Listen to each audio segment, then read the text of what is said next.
बच्चों YouTube channel में आप सभी का स्वागत है। आज मैं आपको प्रश्नावली 3.5 के प्रश्न हल कराऊंगा।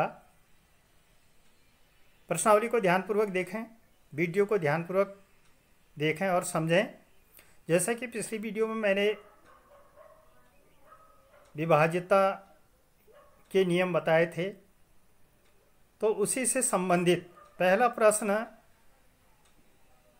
निम्नलिखित में से कौन से कथन सत्य हैं और कौन असत्य हैं।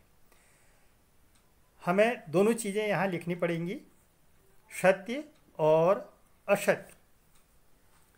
जैसा कि पहला है एक खंड, यदि कोई संख्या 3 से विभाज्य है तो वह संख्या 9 से भी विभाज्य होती है। क्या यह सत्य है? अब इसको समझने के लिए, जैसे हम 3 से विभाज्य संख्या 6 है और 6 9 से विभाज्य नहीं है, ठीक है। 3 12 3 से विभाज्य है लेकिन 9 से नहीं है, अतः ये जो कथन है ये होगा बच्चों असत्य। अब असत्य क्यों हुआ ये मैंने आपको समझा दिया। दूसरा बी खंड है, यदि एक संख्या 9 से विभाज्य है तो वह 3 से विभाज्य होगी।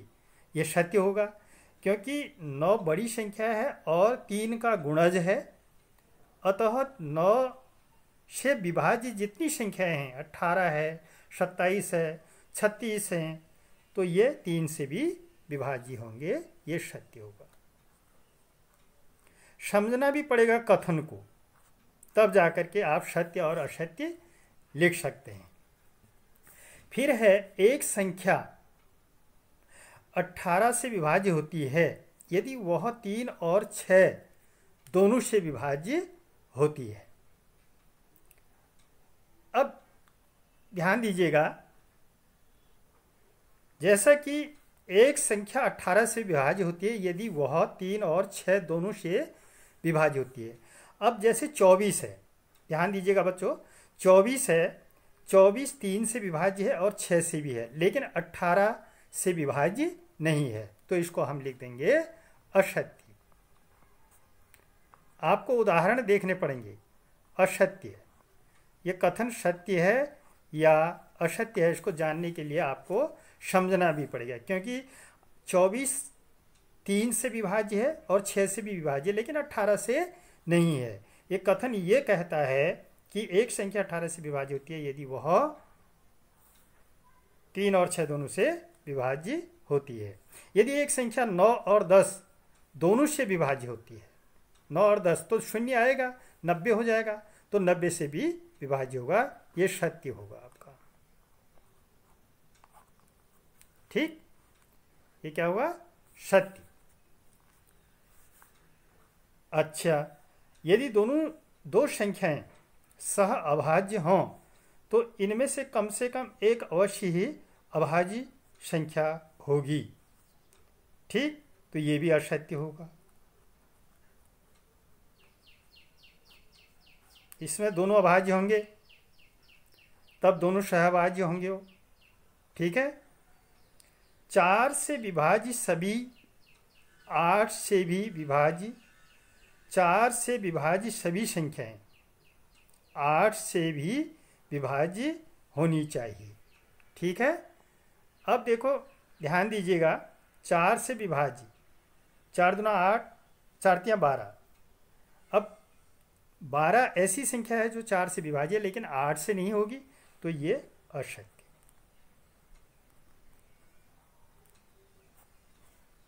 ठीक। 8 से विभाज्य सभी संख्याएं 4 से विभाज्य होंगी, सत्य है। 8 बड़ा गुणज है 4 का। यदि कोई संख्या दो संख्याओं को अलग अलग पूरा विभाजित करती है तो वह उनके योग को भी पूरा विभाजित कर देती है, तो ये सत्य होगा,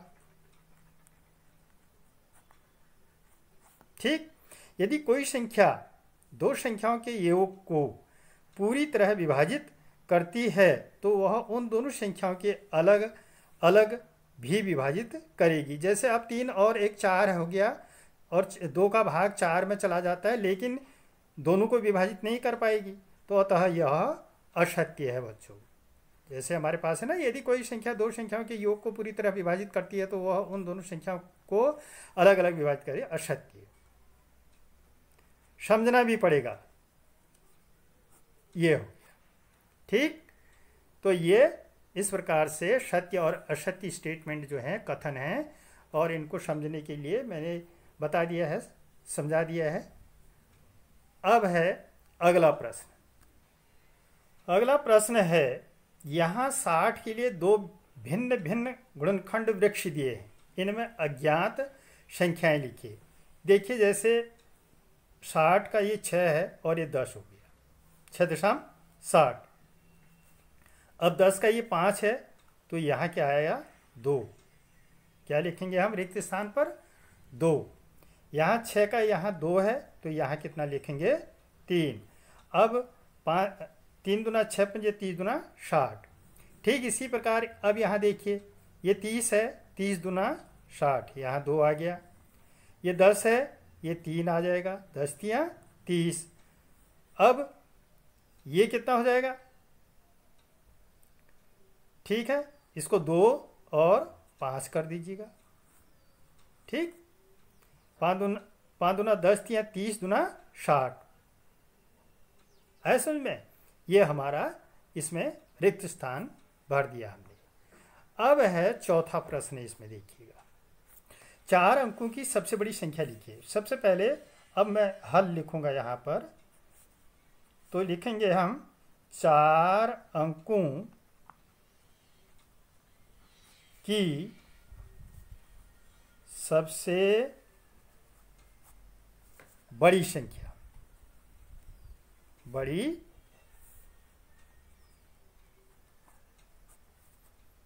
संख्या 9999, यानी 9999। ठीक, अब इसके अभाज्य गुणनखंड कर देंगे हम।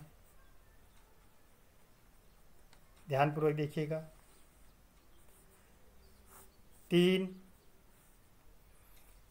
3 तियाँ 9, 3 तियाँ 9, 3 तियाँ 9, 3 तियाँ 9, फिर 3, 1 1 1 1।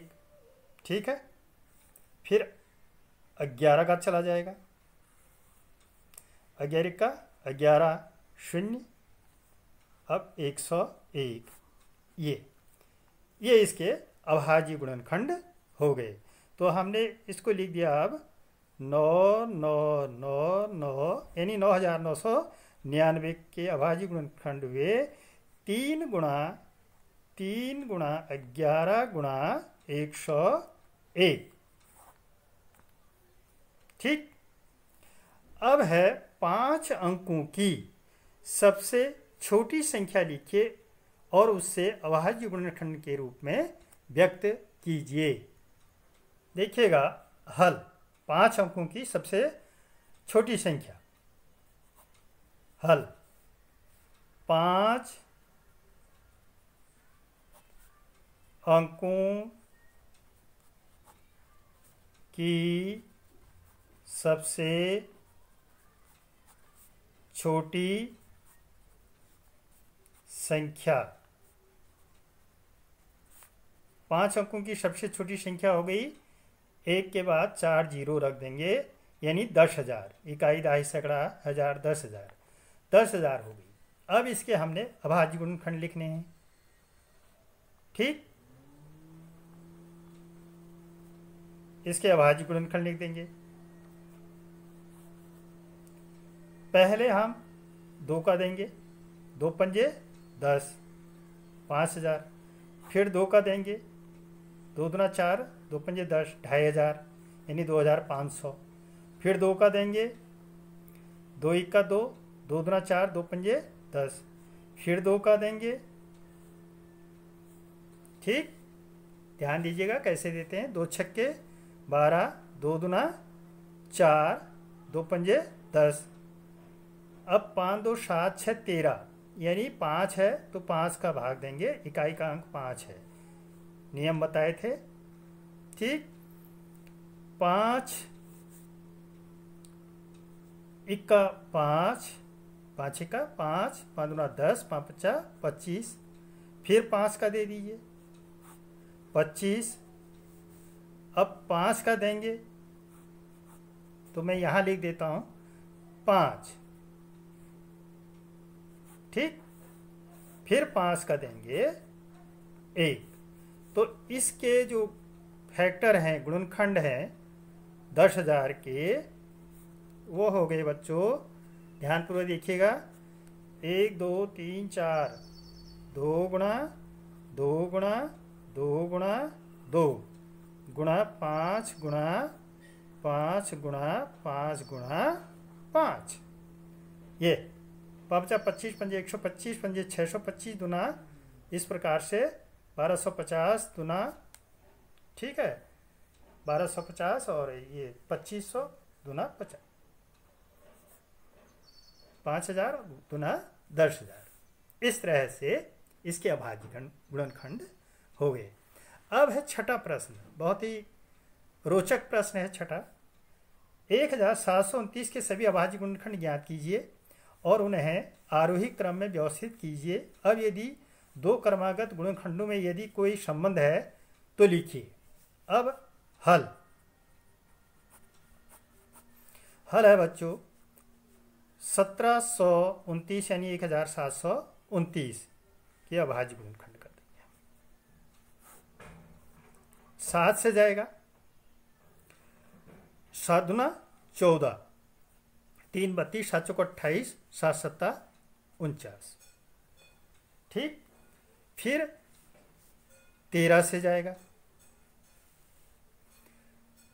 13 दूना 26, 13 का 13, 13 का 13 और 13 नंबर 117। अब 19 का जाएगा ए, तो इसके गुणनखंड हो गए 1729 यानी 1729 के गुणनखंड हुए 7 गुणा 13 गुणा 19।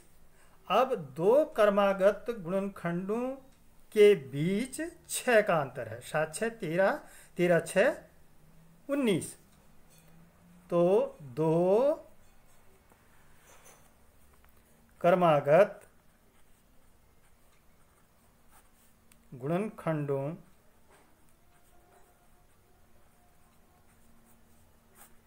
के मध्य 6 का अंतर है, ये संबंध है इसमें। ठीक, तो बच्चों इन प्रश्नों को ध्यानपूर्वक करिएगा अपनी कॉपी में साफ सुथरे ढंग से, और इस प्रकार के प्रश्न अपने स्वयं अपने हाथ से भी आप संख्याओं को लिख करके अभाज्य गुणनखंड कर सकते हैं। और वीडियो अच्छी लगे तो लाइक कर दीजिएगा, और अगली वीडियो में मैं इसी प्रकार के प्रश्न बताऊंगा। तब तक के लिए धन्यवाद।